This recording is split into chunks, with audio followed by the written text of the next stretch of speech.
Yo, what's going on, everybody? Welcome back to a weekly gaming news show, the video game related podcast that has your host, myself, True Sonic, aka Trenell, and my homeboy Todd. What's going on, homeboy? What's up, man? What's going on? Not much, man. It's yeah. been a very busy week in gaming. Yeah. Lot of news stories to talk about. Some of these are like pretty interesting. I can't wait to dive into some of these stories. But before we do that, we do have to give you guys an update from our previous podcast. So Todd, won't you go ahead and give them the update? It's just a quick update because we don't have any corrections because we're infallible. I'm joking. Just let us know if we got an issue. Correct us if you dare. Yeah. No. if you have a correction, this is what we'll talk about it. Yes. So correct us if we do something wrong or say something wrong. But right. Or incorrect. Incorrectly. Yeah. Yes. Nintendo. This is following up on Nintendo's story. The story last week was third-party docs were bricking Nintendo Switches. Mm-hmm. Nintendo came back out and they released another statement. They reiterated their stance that you need to be buying their expensive shit. And basically what they said is third-party accessories, specifically USB-A to C cables. So Nintendo Switch uses the new USB-C connection. Mm-hmm. USB-A is the big USB cable you've been using since probably grade school. Right. But those cables have a resistor in it. One that Nintendo ships with the Switch comes with a 56 kilo ohm resistor. Okay. And apparently, if you're not using that type of resistor, you have a chance of bricking your device. Their recommendation is either use the Nintendo Switch A to C cable, or it would be safe to use any C to C cable because there's no conversion needed for a C to C. I don't know, man. I'm a firm believer that Nintendo makes cheap shit so you can break it and only get it from them. Yeah, I mean, a USB cable, really, that is something that's universal for anything. It's one thing to use a proprietary connection like Apple does with their Lightning connector, right? But if you're going to use a universal type connection, a USB cable, a USB connection, you shouldn't be using technology that's not compatible with the millions of other USB cables out there, because that's it's misleading. Because if you say, we just put the common USB cable on, USB connection on there, but you have to use a special cable, that is super confusion for a lot of people. Yeah, it's consumer hostile. It's not pandering or paying to the consumer. Right. Is lining their pockets because Nintendo. Because they're gonna bank off of it. That's why. Yep. Nintendo hates everybody. No, they wants their money. Yeah, they want that money. They don't hate that. Yeah, they hate you, but they want your money. Yeah. If they could get money without you, they would do it in a heartbeat. Exactly. They do it in a heartbeat. But yeah, that was our update. Didn't mean for that to turn into a Nintendo rant. It just kind of did. It's that rabbit hole, man. Yeah, man. It's that rabbit hole. We'll see how deep it goes as we continue into the show. So with that said, let's go ahead and get into our weekly icebreaker. I think the ice has been broken, but I still want to talk about this topic that I came up with very last minute.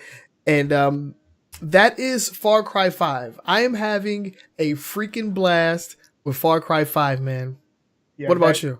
Man, listen, that game is fun. Yeah, it looks nice. It'll have you, man.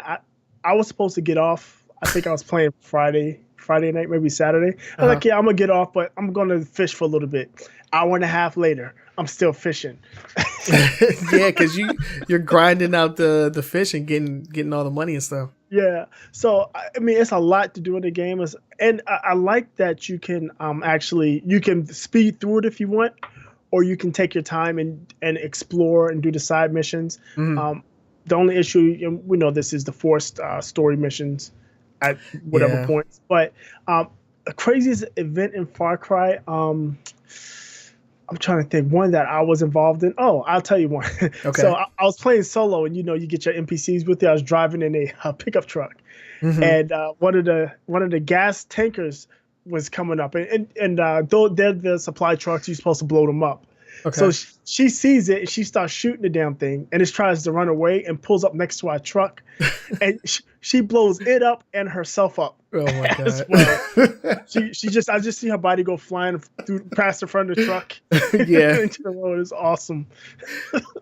Yeah, that game is funny, man. I think one of the funniest things that I've seen is when me and my brother Yanni was playing, and instead of like climbing into the helicopter off of the grapple, because we just like hung off to the side. And it was funny because like the way, I don't know the way the physics work in the air, but you're like spinning around and everything, and it looks super funny. And at one point he was actually in front of me. I was like, how'd you get up there? What are you doing? And then sometimes he just hits the propellers. I'm like, I don't know how you keep hitting the propellers, but it's super funny to me. Yeah, the propellers are deadly because I've killed Mark doing with the propellers. He's like, yeah, come pick me up, and I flew up to a platform, and I got too close and I chopped him up. Yeah, that game is fun. I think the only thing that I could say could possibly make that game better is if the campaign was more than 2 players. Yeah, the campaign needs to be like at least 4 players. Yeah, 3 or 4. I mean, you can have up to 3 players at a time, right? Because you have yeah. So yeah, true that. Yeah, and it's something's funky about the progression when you're playing co-op as well too. I don't think you get all of the like you get the items and the loot, but like the story progression, I don't think you get it. No, you don't. Yeah, it gives you a message like right before you start playing co-op. It tells you like you're not gonna get any progression out of this. Like all you're gonna get is like the spoils of war, but no actual story progression. I don't understand why. Why not? Yeah, me neither, honestly. Yeah, plenty of games have done it before. I don't really see why they couldn't have done that. Right. Well, I don't. Yeah, it doesn't make much sense, but yeah, plenty of funny stuff. Especially when you're fighting somebody and a random bear or cougar comes and starts eating up people. That's hilarious. That always trips me out. Yeah. I'll be talking to somebody, and then they'll get attacked by a wolverine, and oh, it was me and you. Yeah. We tried to get a mission from her, and the wolverine jumped on her. We tried to get it off, and ended up killing her. It killed me too. And then we stomped out the wolverine until he downed us. Then I had to pull out the lead pipe and beat him. Oh man, that game is fun. The game is fun, yeah. Yeah, so consider the ice broken. We just talked about Far Cry for about 5 minutes. Yeah, it deserves more than that because it is a very, very good game. Yeah, we'll definitely be streaming that more often because that is just fun. And even though I have it on 2 platforms, I'm like playing like behind myself the whole time. It's so fun. I don't mind it at all. Plus, I want them achievements, dog. That's a ton of them, too. On my Xbox. Yeah, I need those. Because that game's just giving them up. I need them. I feel like my gamer score has been stagnant for quite some time. Oh, I can attest to my gamer score has been stagnant for quite a while. Absolutely. Yeah. I'm glad I'm really proud of myself that I used that word correctly. So yeah, if you guys want to ask us any questions for the weekly icebreaker, you know what to do. Hit us up on Twitter. Details are down in that corner. You can see them right there, or right below Boogie. You see all our information. Hit us up. Let us know what you think. Ask us a question, and we'll try and get it answered here on the weekly icebreaker. But with that said, we can now move into the next segment of the show, and that's going to be our quick hits. These are shorter, like lightning round style topics that we want to bring up. Don't necessarily deserve a deep dive, but we do want to talk about them with you. So with that, Boogie, why don't you take us into our very first quick hit for this evening? The first one we got is about Lawbreakers. Lawbreakers. That's the Cliffy B game. Yeah, right? That is the Cliffy B game. He launched. It was supposed to be only on PC. Towards the end of the development cycle, they decided to launch it on PlayStation 4 as well. Right. And basically, it's a team shooter in the close to like a Overwatch type game. Yeah.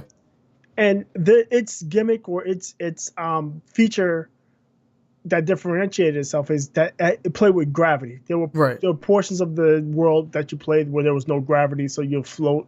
Yeah. It's super fast. Very fast paced. Yeah. Fast paced, class based shooter.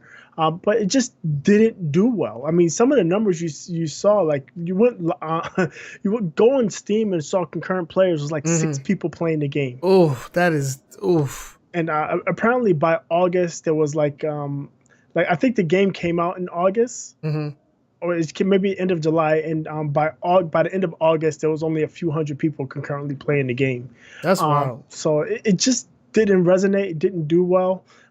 Couple of issues. One of the big issues, from what I'm understanding, is that it's got a high learning curve. It does, man. I can attest to that. I tried the game, and like I promise you, I could not get a grip on that if I tried. Yeah. So basically, what the studio has said is that they're going to maintain the servers so far for the foreseeable future, but there's not going to be any major updates, content adds, or anything to that sort. So it's basically going to live the way the game is now is the way it is going to be for the foreseeable future. They thought about putting it in as a free to play, because right now it's $30 to buy the game. They thought about doing a free to play model. They decided not to go against that, and I mean they decided to go against that. And one of the things, there was a quote that came out that basically indicated that they didn't have all of the control over the creative control over the game that they really wanted. Really? Wow.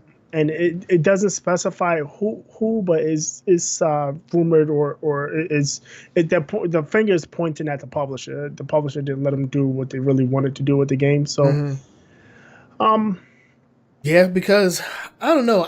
If I were to say there was one thing that I disliked about the game is the aesthetics. Like the characters, they don't look appealing. Like I don't want to play as any of those characters. Like I would not be surprised if it had something to do with like, you know, character design, or like, you know, oh, we don't want this to be cartoony. We don't want this to be a ripoff of Overwatch. We want it to be something completely different.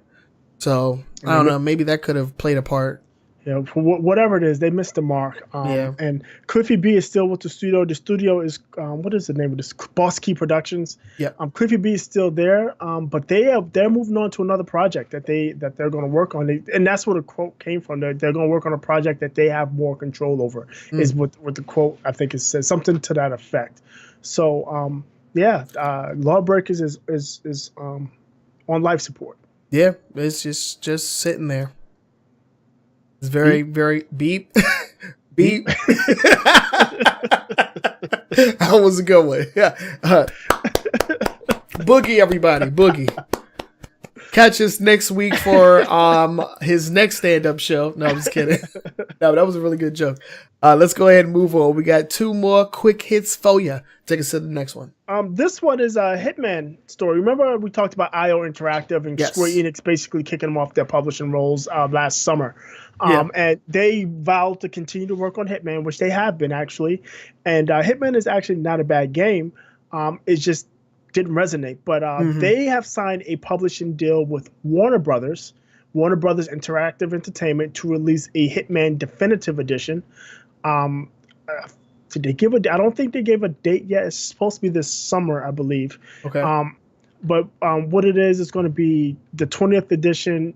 Excuse me, it's going to be the Hitman Season 1, the Blood Money Requiem and Requiem packs, Game of the Year content, feature contracts and challenge packs from Season 1 and Game of the Year edition, and 20th anniversary IO Interactive outfit or outfit bundle.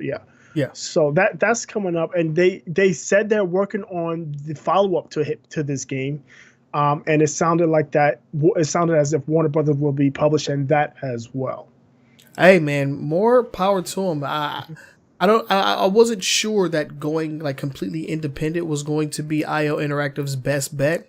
And it looks like they may have found a publisher that's going to allow them to do what they want to do and get it to the people the way that they want to give it to them. Right. Because one reason why this Hitman game didn't resonate well was how it was delivered. You know, instead of getting a full package, it was chopped into pieces. Yep. And a lot of people just weren't down for that kind of that setup, right? The setup, yeah. Yeah, and it seemed like IO didn't necessarily want it to go that way, but they didn't really have the control to put it out that way. It seems like this Hitman Definitive Edition, if anything, is what IO had envisioned for the game all along. Yeah.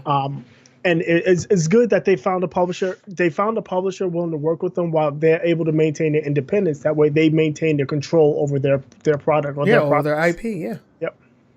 Yeah, and then shoot, if they came out with a new franchise, they would own that straight up. Exactly. So more power to those guys. We've been rooting for them ever since their departure from Square Enix. But we do commend Square Enix for actually allowing them to take their IP along with them, because they probably didn't need to do that. No, they could have kept the IP. Just kept it, yeah. Because Hitman has to have they have the games, but they've also had 2 movies. And, like books and all types of stuff. And comic books, yeah, and everything. So, I mean, it's not just the game. There's a lot that goes on with this Hitman IP. So, yeah. Yeah, so big ups to everybody. Everybody gets a... Yeah, this is the rare win-win for everybody, right? Yeah, pretty much. Pretty much. Let's go ahead and get into the last quick hit. This one, talking about Overwatch. Speaking of, the Lawbreakers Overwatch comparison. We got a Overwatch story for you right here. Yeah, quick Overwatch story. So are you an Overwatch League fan? Do you watch every game, every weekend, and you root for your favorite team, which is probably not the Dallas Outlaws because they suck. But Blizzard is going to introduce an all-access pass for the Overwatch League. And this is it would be akin to something like if you did like I don't know what a Major League Baseball's streaming service or NBA All Access service. Basically, what it is it's $29.99 for the season. Well, it's $29.99 for the rest of this season. It looks like it'd be $29.99 per season, so it's $30 per season. What you're going to be getting is a VIP badge that changes per season, I believe, and you use it in game, and you can use it in Twitch chat.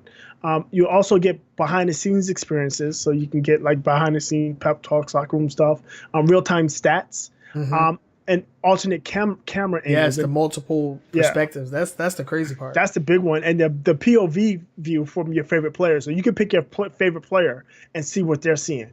So if you're an Overwatch fan and your favorite character is, say, Tracer, and there's somebody on your favorite team that's playing Tracer, you can look and see how he's playing, and maybe it'll help you improve. So, I mean, I don't think that's too bad for $30 a year. That's not outrageous. And if you're a big Overwatch fan, that's just a drop in the bucket, right? Right, because you probably done bought all the skins and all the like everything. So yeah. And, and what they had, 10? They haven't mentioned what the view numbers have been since the first weekend. But the first weekend they had 10 million people viewing it. And even if they kept, I say 10%, that's still 1 million people a month. And if they can get a 1% sell through, that's what, $3.9 million a year extra. So I mean, it's a no-brainer if you look at the math. The math tells all truths. There's no lying going on here.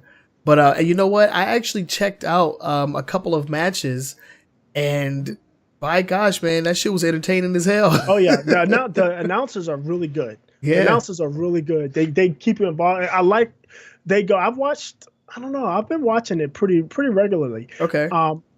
I like how they keep you. It's just like if you're watching baseball, basketball, football. They actually explain to you why the team is making these certain plays, and I like that. They're keeping people. They keeping in mind that everybody doesn't play Overwatch, or there's people that might not understand the intricacies, and they are spit it out. Yeah, they are able to explain it to help keep you involved or entertained involved. Yeah. I was feeling it the whole time. So, if you're a big enough fan, I say go for it, because, I mean, if it could be better than what it already is, like, geez. And if you have aspirations of maybe making it pro, that POV, I think that POV feature is worth it by itself, where you can just follow around top players and see how they play, And again, listening to the commentary, a lot of times the commentary would tell you, well, that tracer did that because this, and that, and it'll help you understand the play, how they play, and improve your game. Yeah, man. It's another win-win situation for you for $30. Yeah, for $30. So yeah, that was our quick hits. If you want to submit any stories to us, you got to be quick because Boogie is on top of his gaming news. So if you want one showcased on the show, you want to send us a story, you just want our opinion on it, hit us up on Twitter. We're right there in the corner. You see right underneath Boogie is all of our pertinent information. So hit us up. Let us know what you think. Send us a story that you want our opinion on, and we'll get to it live on the podcast. And with that said, we're going to move on to the meat and potatoes of this here podcast, and that's going to be the top 5 news stories for this week. I really want some sound effects to go off like every time I say that. I'm gonna try to make that happen. But the top 5 news stories for the week as chosen by the Boogie himself. If you watch him on Saturdays, because he does the weekly gaming news 10 and 10, it'll sprinkle some, stories that may not make it into the show. You want to make sure that you catch Boogie on Saturdays and watch that weekly gaming news 10 and 10, because it's 10 news stories in less than 10 minutes. Get all the information that you need, and if you want a big old juicy chunk, come back on Sundays. But but I like that. That's awesome. Little self promo. And now it's time to promote somebody else, because I do want to give a shout out to our sponsor, and that's going to be the homies over at the New Challenger Discord. So let me go ahead and bring that up. I like that I announce it now, because then it makes it a little less obvious that I should have something to fix it. Go to newchallenger.gg. If you want to get good at your favorite fighting game, as your favorite fighting game character, supporting Street Fighter V Arcade Edition, Marvel vs. Capcom Infinite, Injustice 2, Tekken 7, and of course Dragon Ball FighterZ, with future fighting games like Soul Calibur coming in the very near future.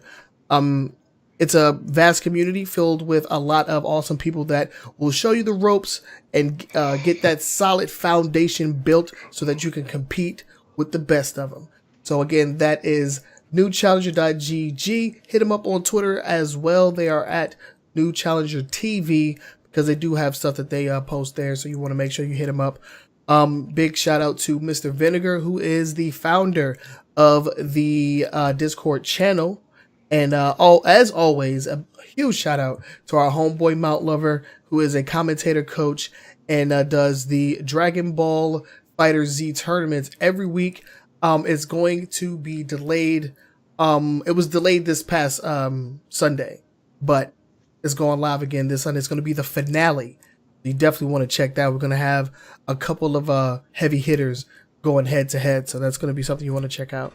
So again, that's New Challenger TV. A big shout out to those guys. Thank you for sponsoring the podcast. And with that, it's time, Boogie. Are you ready? Let's go. Yep. Let's get into these top 5 news stories. What's the first one? What we got? So Niantic settles lawsuit over the Pokemon Go Fest. And if you're unfamiliar, back this past summer, they had a Pokemon Go Fest. It's basically a giant meetup for all you Pokemon Go fans out there. It was in Chicago's Grant Park. The problem is the conditions were horrible. Yeah. And it was so many people. There was cell tower failures, server failures, and nobody could actually play the game. At the time, Niantic gave everybody a $25 refunded their $25 for the ticket, and they gave them $100 of in-game cash for the inconvenience. The suit came out from a bunch of people that traveled out from outside of Chicago, saying, "Hey, look, we spent money for airfare, rental cars, hotels, food, parking, food, all that, travel expenses, and for this event, and it didn't even go off." So they filed suit. Niantic settled that suit, class action suit, for $1.5 million. So you can actually, if you were one of the 20,000 event goers that went out there, spent money to fly out there, and you essentially got the shaft. You can collect. You just have to, there was no link. I'm sure you're probably going to be getting something in the mail. So if you get one of those little settlement cards, don't throw it away. It's probably this Niantic settlement card. Yeah. And you'll be able to recoup some, if not all, the expenses. And after all of the payouts have been made, and when I say payouts to the people as well as the lawyers, right? Anything left over would be donated to Chicago Run and the Illinois Bar Foundation. Hey, that's what's up. Yeah, so I mean, the Pokemon Go Fest was a complete bust, and they should have expected. They should have expected it. Yeah, they needed to do better because this, I mean, it wasn't at the height of Pokemon's popularity, but it was still super popular. And people were coming from out of the country. Out of the country, yeah. And what's to be known here is Pokemon Go is more popular during the warmer months than it is in the winter because it's warmer, right? Everybody's outside, right? So. This is something they should have prepared for. The events they did afterwards went off without a hitch. So they did learn their lesson. It's just this first disaster was a disaster. A big disaster, yeah. Mm-hmm. Yeah, so, look out. If you were a victim of Pokemon Go Fest, was this 2017, right? Yeah, this past summer. This past July, I think it was. Yep, if you are a victim there, go ahead and reap your rewards, my boy. We got them. Get your money back. Get your money back, yeah, pretty much. Let's move on. We got a story coming from Twitch. And this may just become a reoccurring story here on the show. Yes, definitely. Yeah, because we always love, I always love talking about the free games for gold and by extension the free games for PlayStation Plus users. Right. But now we're going to be able to talk about that with Amazon Prime games. Mm-hmm. Yeah, so what we got? So Amazon Prime last year, and it's the Twitch Prime, but Twitch Prime is partnered or tied in with Amazon Prime. You have Amazon Prime, you have Twitch Prime, and vice versa. You can't get Twitch Prime without Amazon Prime. But last month they started their free game program. Free games every month, just like PlayStation Plus, just like Xbox Live Gold. And unlike the Nintendo Switch. Yeah, unlike Nintendo Switch. These are not rentals. But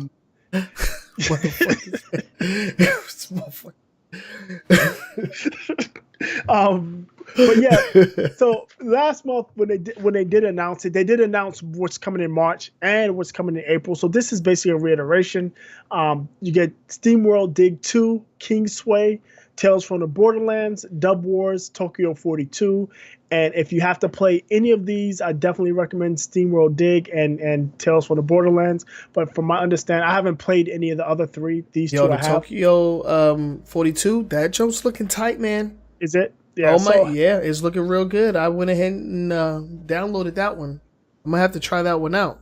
Yeah. So I mean, real soon. Free games, and the nice thing about Amazon Prime or this Twitch Prime service is just like Xbox Live. So if you have an active subscription, when you download these games, even if your subscription you cancel your subscription, expires or lapses or whatever, you still get to keep these games.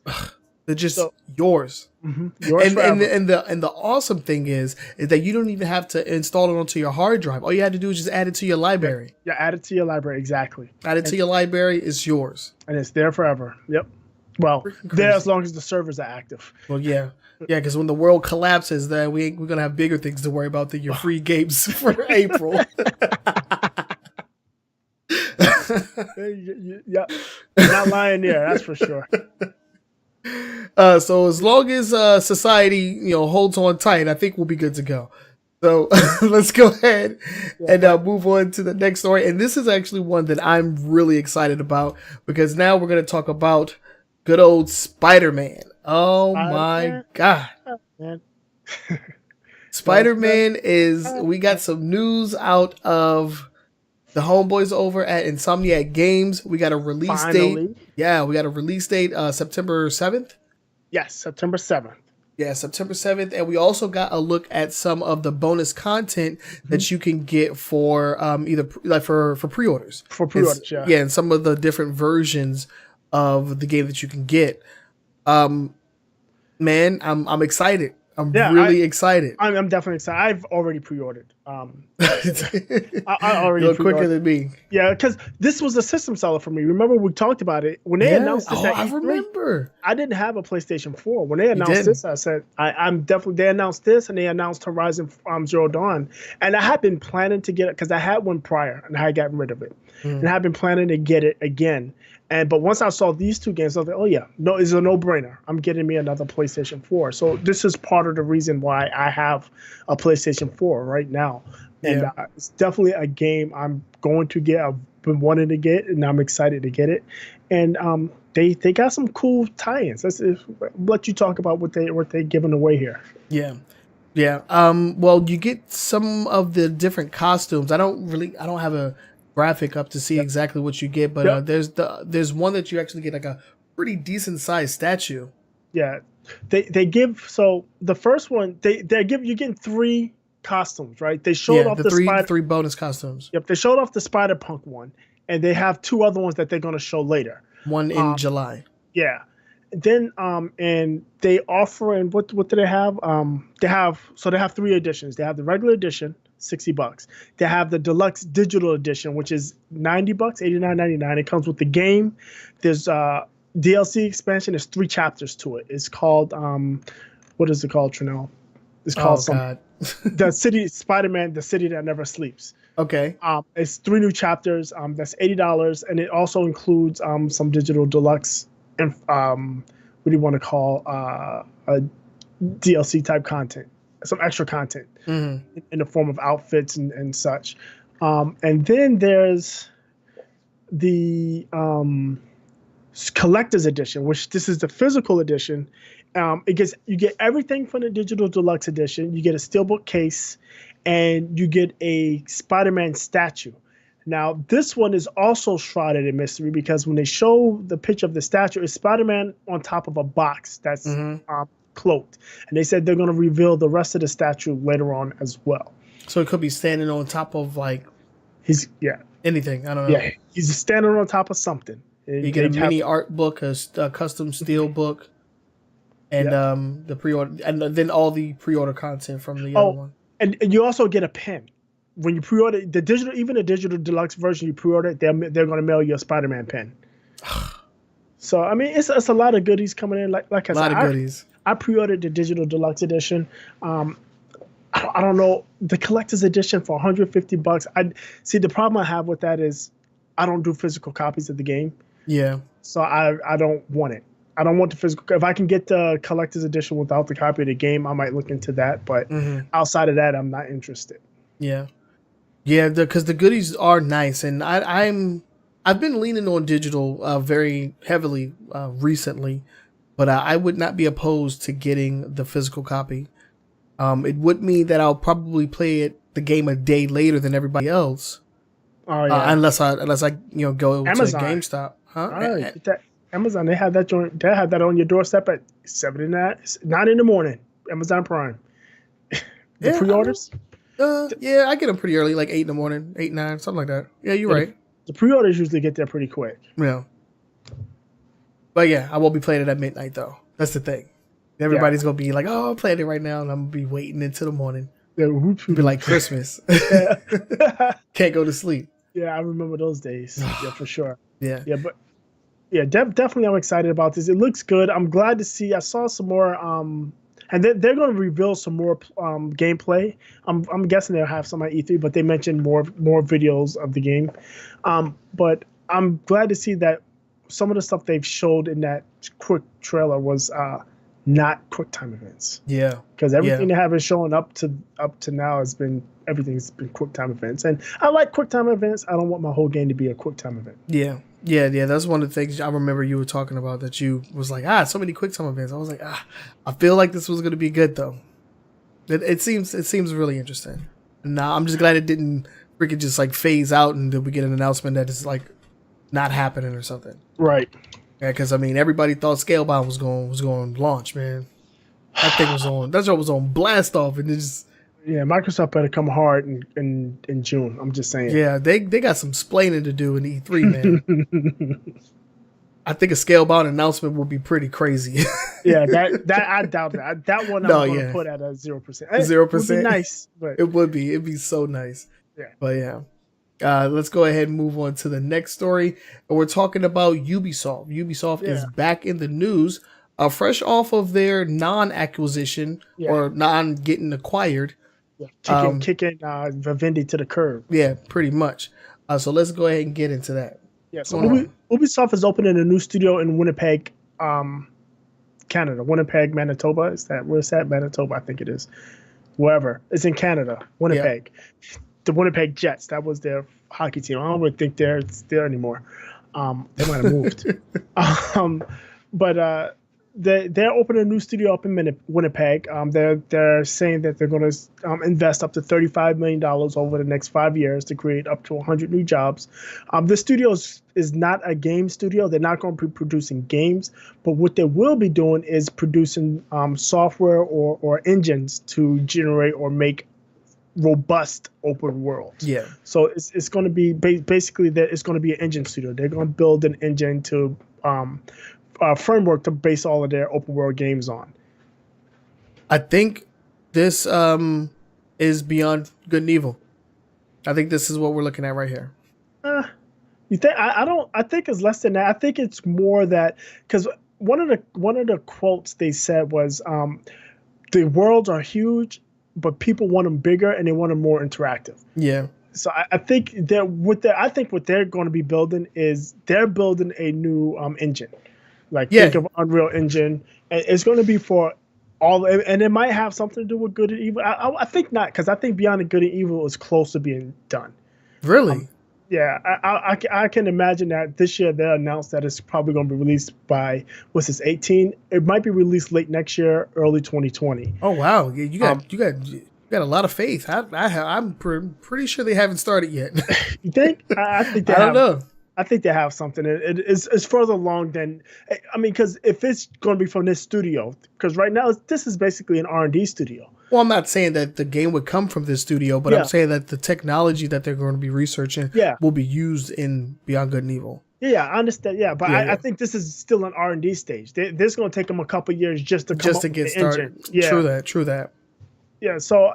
But I think it's definitely looking for the future towards like your Far Cry 6s and your next couple of Assassin's Creeds and the next Division that's going to be coming up, and what else? Ghost Recon Wild, because all that games are essentially open world if you look at it now. Yeah, then they can open up Splinter Cell too.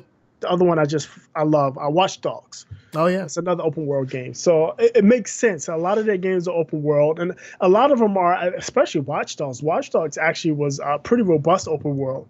And if they're going to make it bigger than that and more interactive than that, more alive, that's going to be cool. Yeah. So I'm actually down for that. Yeah. Anything to make my games more realistic and make more cannon fodder for me. Thumbs up. Thumbs up, man. You get a thumbs up for me. But yeah, so can't wait to see what comes from that. Let's go ahead and move on to our last one. And man, we kind of flew through these top 5, man. Yeah. I thought it was gonna take us a little longer to talk about, but no, not at all. Not the case at all. Pretty precise, yeah. But yeah, we have one more story, and this one comes out of PUBG. They are back in the news, and we've been comparing PUBG to Fortnite for quite some time here on this podcast. It's inevitable, everybody compares the two. It's like you can't go without comparing them.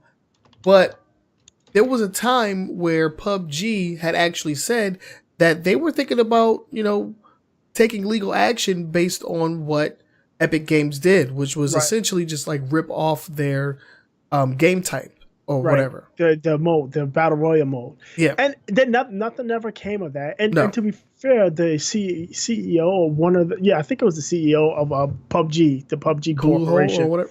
Yeah, no, they have, so Bluehole is that's the parent company. Okay. Yeah, they spun off PUBG to its own company, PUBG Corp. But he came out and said, essentially, we looked at Fortnite, but they're cool because and essentially what he said is they're doing something very different than what we did. And even though it's a battle royale game, is different, and they don't mind people doing battle royale games, that genre, and if they're bringing something new and fresh to it. Right. But they filed lawsuit against a couple of Chinese company, NetEase. Apparently, this is a huge Chinese tech conglomerate. Oh. NetEase, and we know Chinese. I don't want to. If you're out there and you're Chinese, I don't mean any offense, but you guys copy shit. Yeah. There is a lot of like fake knockoff Chinese shit around. Yeah. Right. So video games are not exempt. Not at all. This company is called NetEase. They have a couple of mobile games. One is called Knives Out. The other one is Rules of Survival. And PUBG is saying, look, these games are unfair. They copy PUBG's Battlegrounds, and they release the games at or below cost so they can seize on PUBG's popularity before PUBG can get out on mobile. Right. Is it not out on mobile yet? PUBG? It is out. It's out on mobile. It's out on mobile now. It had been out on China for a while. It just came to the States a couple of weeks ago. Gotcha. But yeah, so they're like, look, these guys basically copied our game. They released the games at or below cost so they can beat us to the market and seize on our popularity. And they're saying, look, they injured us because there's people playing those games that would have been playing PUBG. Right. And because the games are so close, people don't really, if it's close enough and they're enjoying it, people aren't going to care. They're just going to play what they play.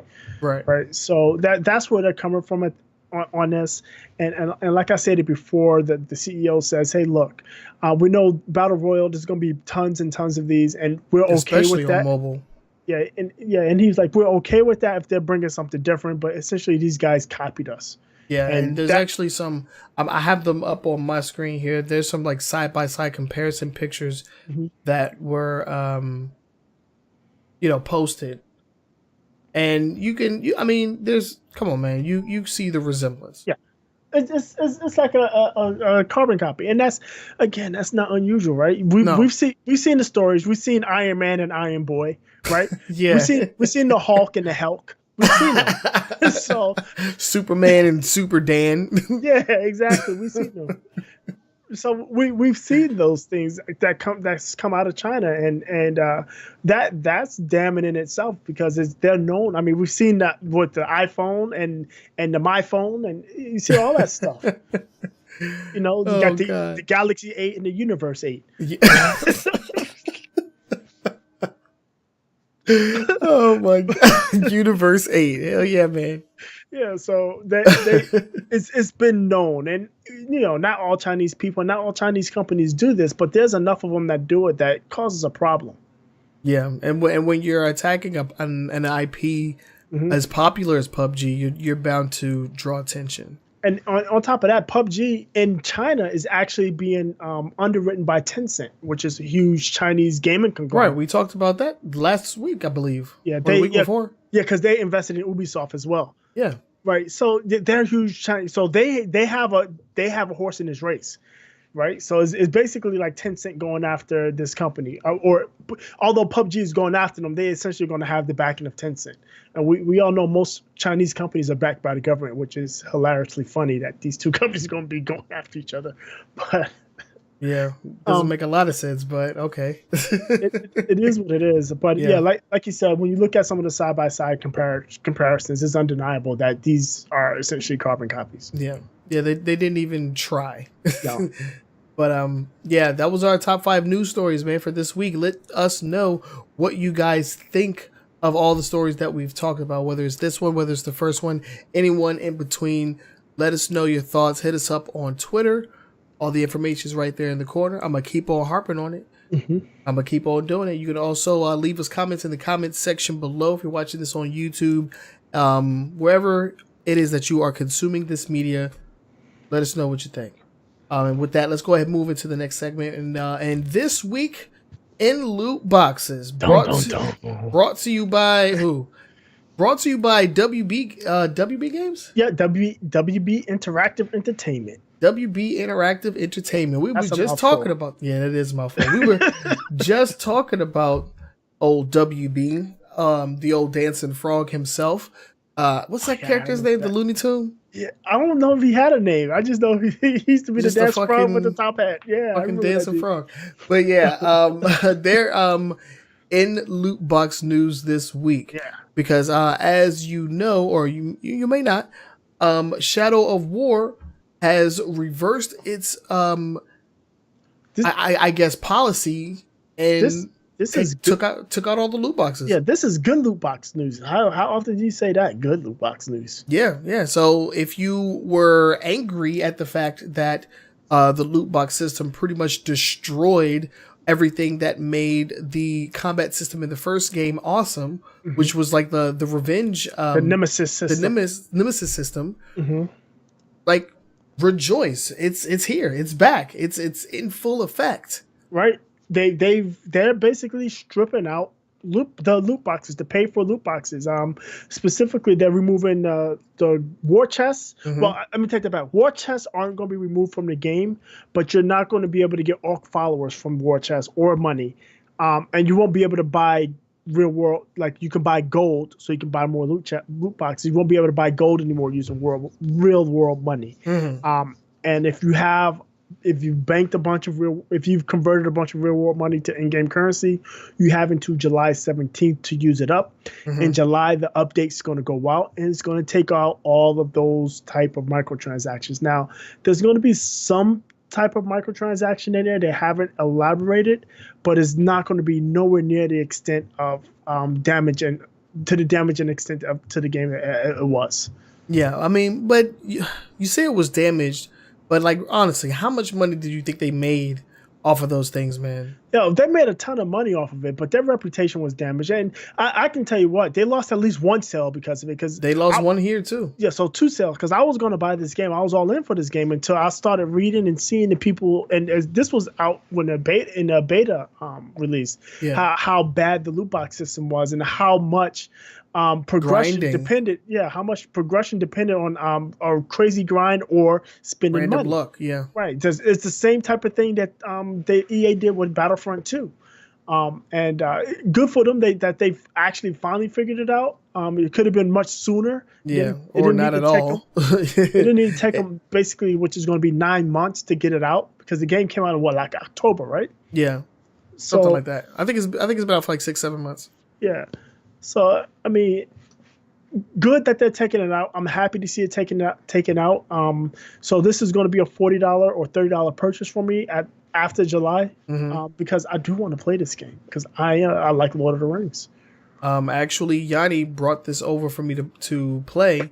He brought it over for me to borrow, and it's been collecting dust this whole time. So now that I don't have to worry about spending my hard-earned money just to progress at a normal pace, I might give it a shot. Not until July.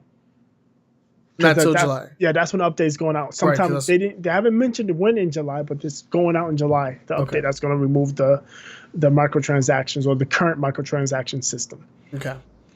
Yeah, so can't wait for that. Gonna give it a shot once that happens, and hopefully they've learned their lesson. Like, I mean, everybody's watching and has seen what's going on with EA and the Battlefront fiasco. They've had to do a whole like 360 and everything, and everybody's just trying to just get away from loot boxes right now. And actually, this is actually a pretty awesome segue into the long form discussion.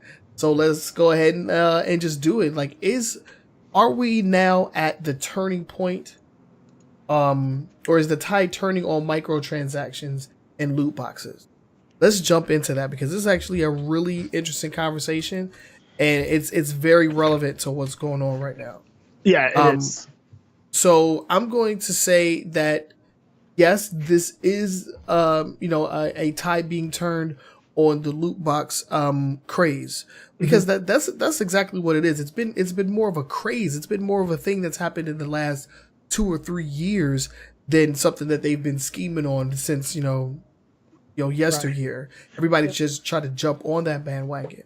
I think we're gonna see developers backpedal and try to revert to something that they were a little bit more familiar with, and that's just paid for microtransactions. They're just gonna push that harder.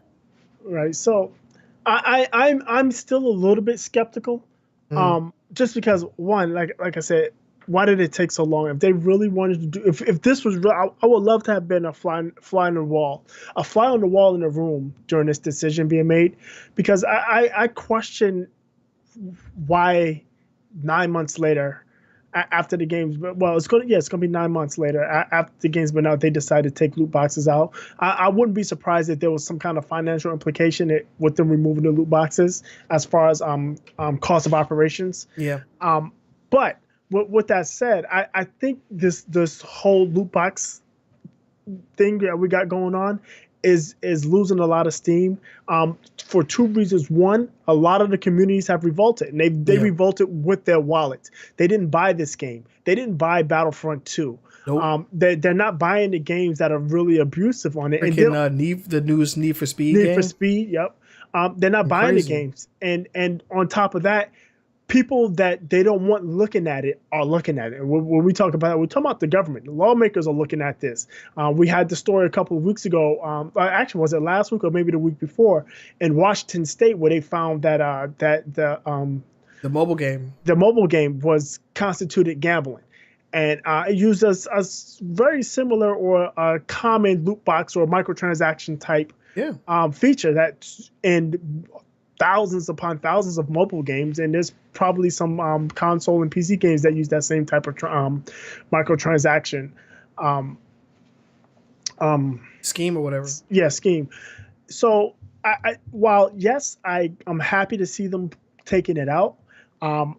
I will continue to vote my wallet when I see abusive loot boxes. I will not buy the games. I will not buy your loot boxes. I will not buy your currency.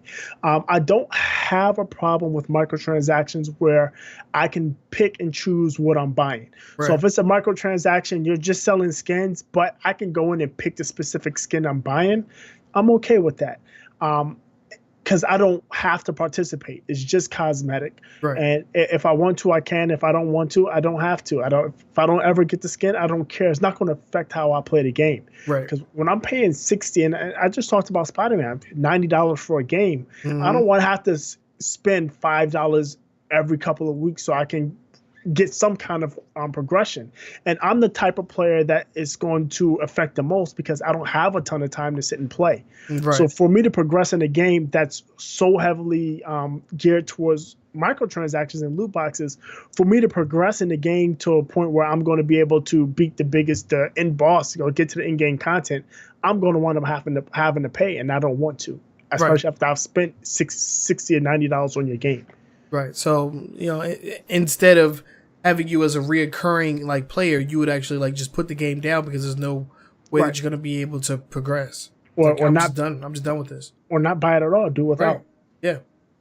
Yeah. So I don't know. Yeah, I see what you mean on that front, but I honestly do think that the backpedal on loot boxes is gonna happen rapidly, but they may scale up on what they've been doing for a long time. Yeah. And that's, the microtransaction, the piecemealing of content. Yeah, the DLC. The DLC packs and, all that stuff. Right. I will probably, go back to, day one edition where, the day one edition, you get, an extra piece of content or something like that. I don't know. $50 horse. What was it? $20 horse armor? Yeah. How much was? I don't fucking know. That was Oblivion, wasn't it? Oblivion.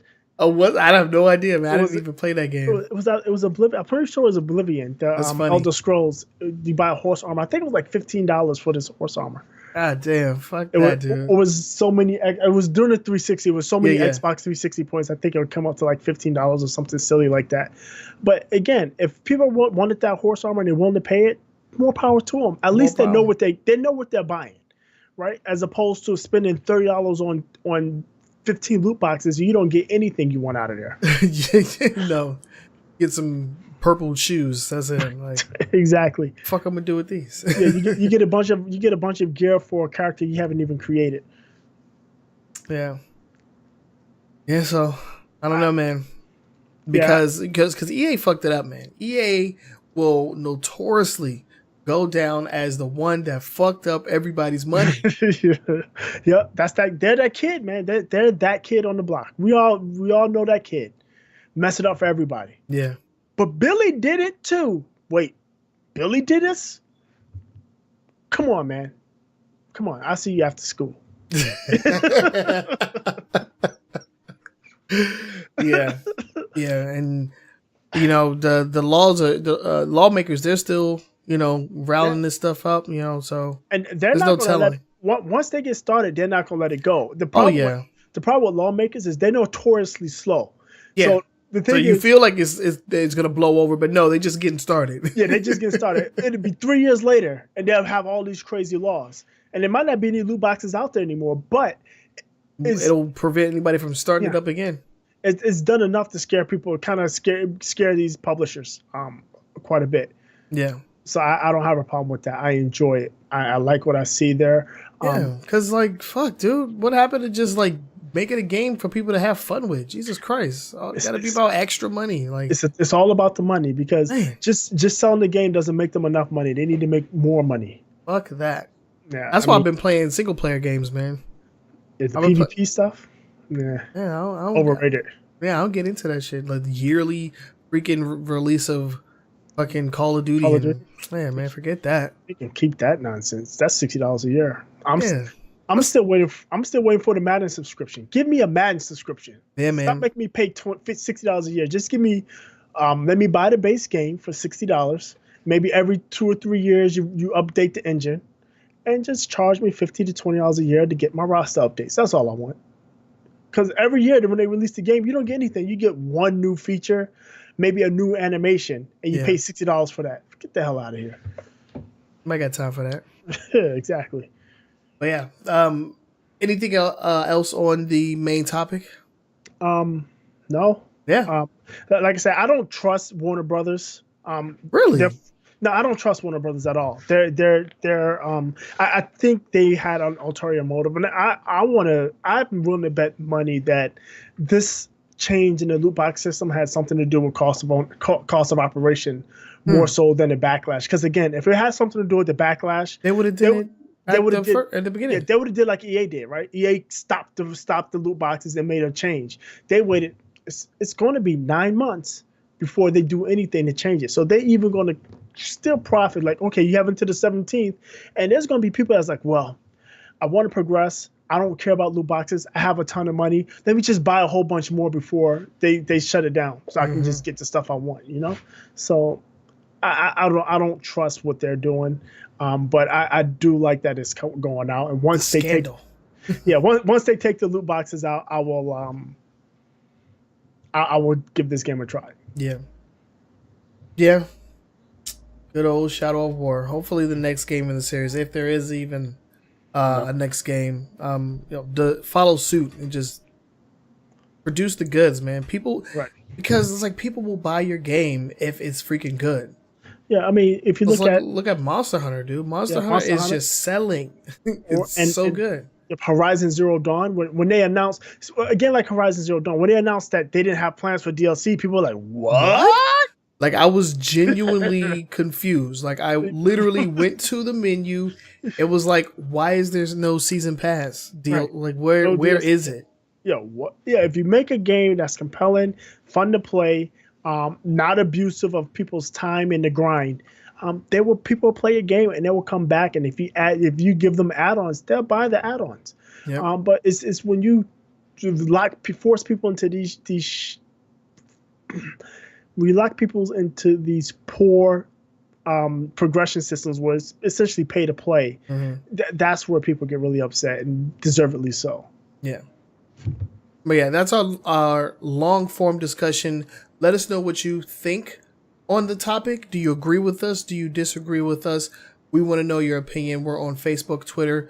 Hit us up and, spill that tea, my boy. I really want to know what you guys are thinking on this topic. Because this is relevant to what's going on right now. Sometimes we talk about, long forms. It'll be about something that happened in the past or something that's, not impacting the consumer. But this matters to us as consumers. Yep. So yeah, we want to know what you're thinking about. So let's go ahead and move on. And we kind of just flew through this show, man. Quick show tonight. Quick show, man. We getting the the news, the facts, and we out of here. So let's go ahead and get into our final thoughts. This is going to be a quick rundown or a re-rundown of the topics that we visited earlier in the show, and we just give our final 2 cents on them. So Boogie, I'll let you go first. Let us have your final thoughts. I hate you, Nintendo. Lawbreakers, we barely knew you. I don't know. I don't even know what to say. I feel kind of a little bit bad for Cliffy B, but he was a bit arrogant, so maybe he got what he deserved. I don't know. Yeah. IO Interactive, good for you. Finding a publishing partner and maintaining your autonomy. That way you can make the games that you want to make. Good for you. Good game is a good deal. All access, the all access pass of the Overwatch League. I think if you are a big fan, especially if you're a fan that's looking to maybe go pro, is something you may want to take a look, put your hands on, because that the POV, the point of view mode is going to be worth the $40, the $40 or $30 it is. Yeah. Just by itself. The Niantic settled the Pokemon Go Fest. Lawyers going to get more money than anybody else, so fuck the lawyers.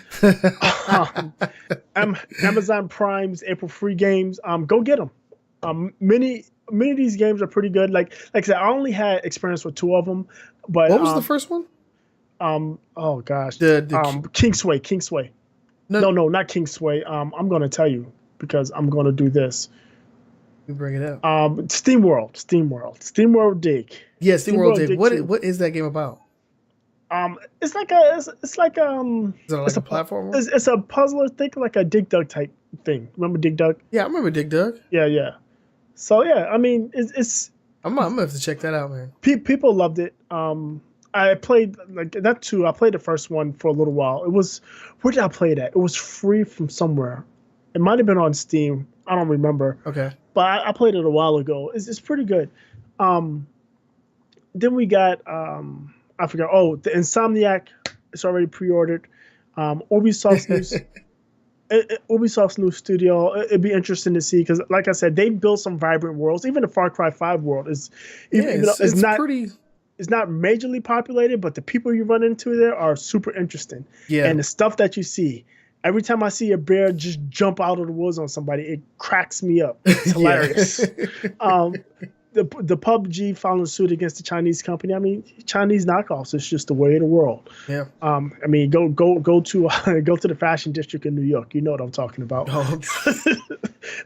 and Shadow of War removing loot boxes. It's I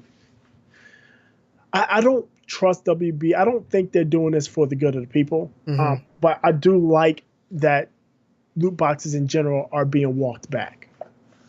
Yeah. I pretty much agree with you on every one of those topics, but I'll go through mine as well. Yeah, Nintendo, they're consumer hostile. I'm really happy that you came up with that term, man. I've been saying it ever since you I heard it from you. Consumer hostile. Yeah, Nintendo. Yeah. So I'm glad you introduced that to me. But they hate people. Yeah, I don't know what it's like the money. Yeah.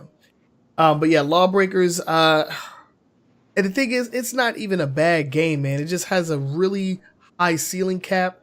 And, now that we're here that they didn't necessarily get to do everything they wanted to with it, it's kind of unfortunate. I feel really bad, for Cliffy B. I'm willing to bet they lost some time and developments in the development cycle when they decided to jump from PC to PS4. Yeah, maybe. So instead of building out the game more, they had to worry about a port. Yeah, had to allocate resources somewhere else. Maybe. Yeah, we'll never know until somebody opens up about it. But IO getting a new publisher, maintaining and retaining their IPs, man, that's what it's all about. And I'm really proud of, the guys over at IO Interactive for doing that, because they have a product and they have a consumer base. They have people that want to play Hitman. So they're going to keep making Hitman games, and that's what it's all about, man. So I'm really happy about that. The all access, man, if there is any possible way that they can make Overwatch League look better, like, I think if you're a huge fan, I say go for it, man, because the Overwatch League in itself, just the production that they put on is fascinating. But yeah, that's all I have to say about that. Niantic settling. I mean, there's nothing here for me to say about that. I mean, Pokemon Go Fest, people suffered, so you gotta pay up. Yeah, exactly. The Amazon Prime free, yeah, I know, right? The Amazon Prime free games. I'm gonna get at least 2 of them, but I've been adding like just about all of them to my library since they started doing it. Yeah, I'm definitely getting the Steam World. The Tales from the Borderland, I have that on both PlayStation and as Xbox. Free, yeah, I think I got this for Games for Gold or whatever. Yeah, so there's no reason for me to get that, but I might take a look at a couple of other ones too. Yeah. The Spider-Man news, I'm super happy. I'm probably gonna go ahead and do my pre-order as soon as we get off of this podcast. I might go for the physical, but if I do that, then I might actually just do it at GameStop so I can actually get it at midnight. The day off. Yeah, I can get it. Does GameStop still do the big midnight releases? Sometimes they do. It just depends on the release. But I hope here's hoping, Right. Ubisoft's new studio. I'm under the impression that this technology could be used for Beyond Good and Evil. Whenever that comes out, because I foresee that coming out like some years down the line. Like we're talking about Kingdom Hearts 3 type delays. God. No, that's what I'm thinking. Stop it. I don't know.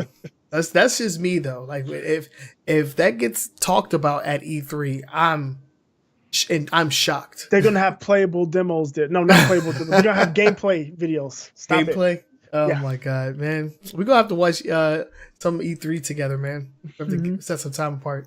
Yep. Just mellow out and watch some E3. But what else we got?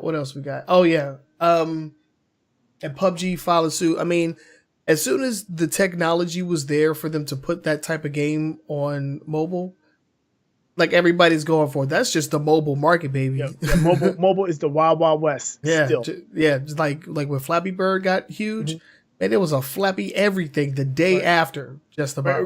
Remember that game 2042, right? The number tile game. That was a ripoff of a game called 3. So I mean, that's the way the App Store works. Yeah. So, it'll be interesting to see how the proceedings go, because then I can set a precedent for other knockoffs. I don't know. Maybe other knockoffs. Yeah. Maybe we can get a cut down on some of that stuff because it is damaging. Yeah, and it, to be honest, it makes you not want to go to the App Store. Yeah. I haven't been to the App Store in ages. Yeah, only time I go to the App Store is when I'm going for something very specific. I know what I want. I don't just go. I used to, like a long time ago, I would browse the App Store. Browse. Yeah, it's none of that anymore. No, never again. And Shadow of War removing the loot boxes. I mean, yay, but come on, man, they banked off of that in some way, shape, or form, which is why they didn't shut it down initially. They were getting paid. Exactly. Yeah. Those are our final thoughts. Again, we would love to hear from you guys. We try to incorporate the live chat. We ask you guys to ask us questions that could be answered right here live on the stream. But you got to hit us up. So our Twitter information, all that's right there in the corner. We're at AWGamingNS. We're on Facebook.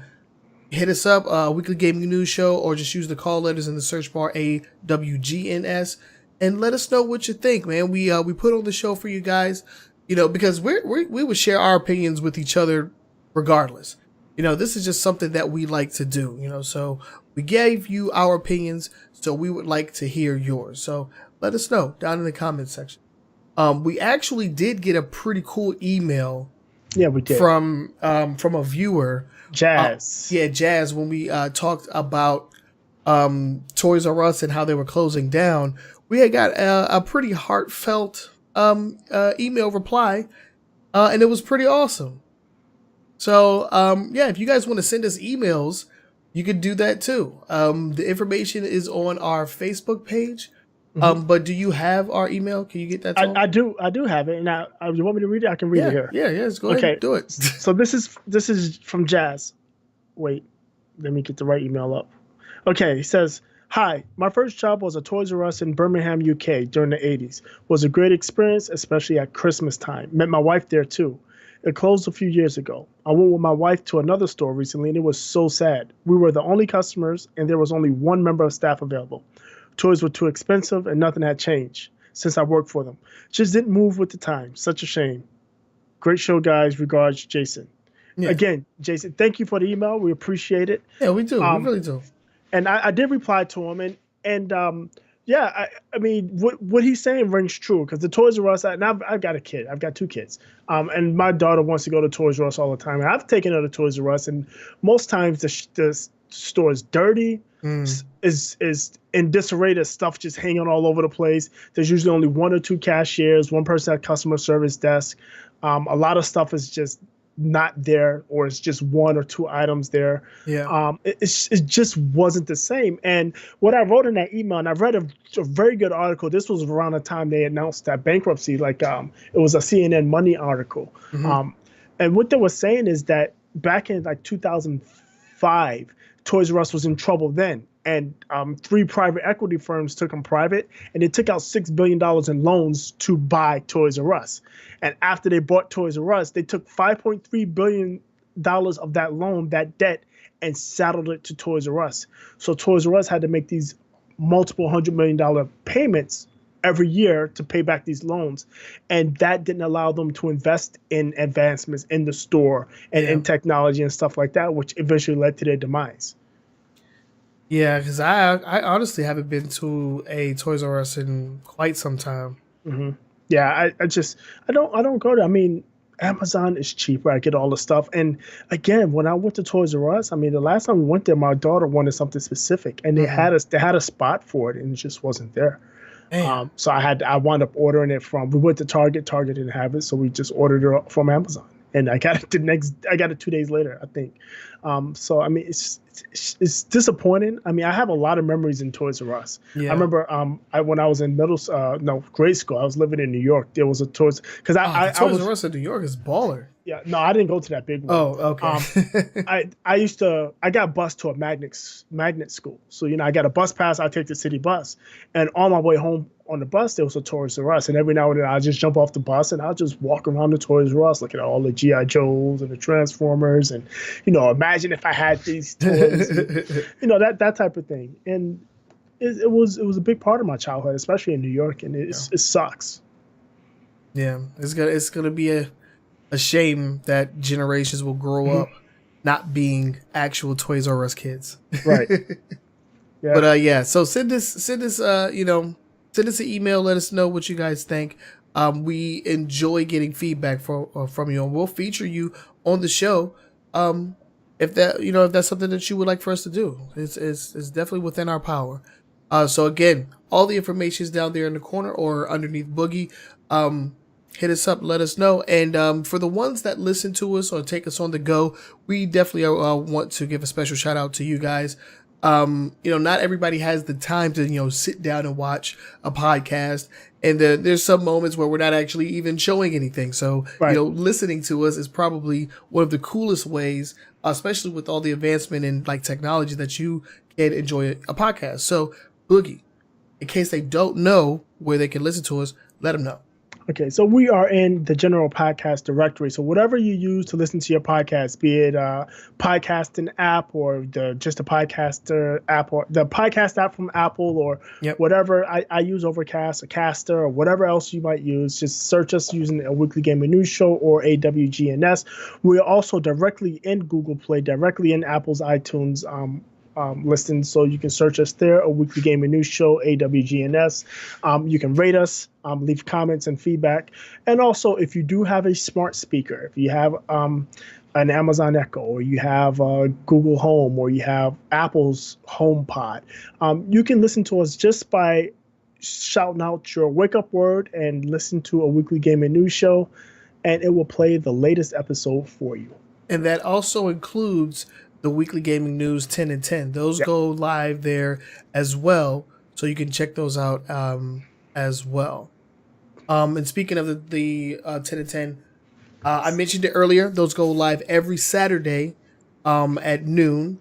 Right, and it's not live. It's all pre-recorded. So it goes live on YouTube. Yeah. I just don't want people to sit there, look at it in chat, and be like, why is he responding? Yeah, talk to me, notice me. No, but those go up on YouTube every Saturday at around noon. The podcast normally goes live every Sunday at 7 p.m. Eastern time. We came to you guys a little later on a Monday because of some scheduling issues. And normally our podcast goes, the full podcast goes live at noon on Mondays. This one will be going up on Tuesday because of, the date that is being recorded. So there's our schedule. All the information is actually on our Facebook page. And if you want more details on the stories that we talked about, the actual show notes for this week will be posted to our Facebook as well. So you can check that out as well. But yeah, I think that was a good closing. I think we can end on that note, right? That's going to do it for this week. Yeah, this is episode 95, a weekly gaming news show. We almost at 100. You're getting there. We getting it, and according to Boogie, we might have some surprises, y'all. Yeah. I don't even know what's in store. So we might. So stay tuned. Stay tuned. We are 5 weeks away from episode 100. And Boogie got surprises, y'all. So stay tuned. Keep checking in with us. We have been your hosts. My name is Trenell, but you could call me True Sonic. I'm Todd, or up jump the boogie to the rhythm, the beat. Yes, and we will catch you all next week. Peace.